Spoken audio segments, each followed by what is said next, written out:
The Department of Transportation says the license of the taxi driver who overcharged a passenger at the Ninoy Aquino International Airport will be revoked.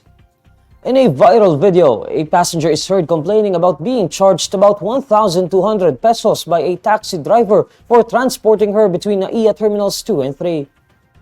Terminal 2, papuntang Terminal 3, 1,260, ganon? Ano yan? 1,200. Kuya, para naman. Huwag naman, lugi tayo sa gasolina pabalik, ma'am. 1,100 na lang, sige 1,100. Kuya, grabe ang mahal ng ano mo. Kaya 1,100 na lang. Airport, terminal. Diyos ko po, kung alam ko lang, kuya. Para na kami nagbiyahe ng probinsya. During a press conference on Monday, June 16, Transportation Secretary Vince Dizon slams the incident, emphasizing that drivers should not abuse and overcharge their services to passengers. Dizon then urges passengers to record any abuse in public transportation and report them directly to the agency. He also addresses taxi drivers and warns them against overcharging passengers. Kaya ang advice ko na lang sa inyo, huwag nyo nang gagawin yan.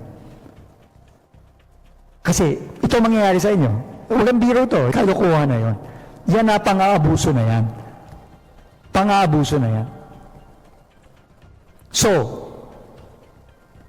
yung driver na yon, nagpapasalamat ako sa LTO at sa LTFRB, yung driver na yon, i-revoke na ang lisensya.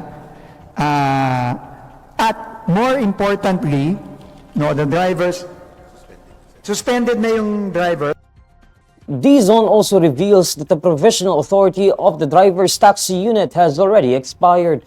He says that the operator, Taxi Hub Transport, may face raps for allowing the unit to operate with an expired franchise.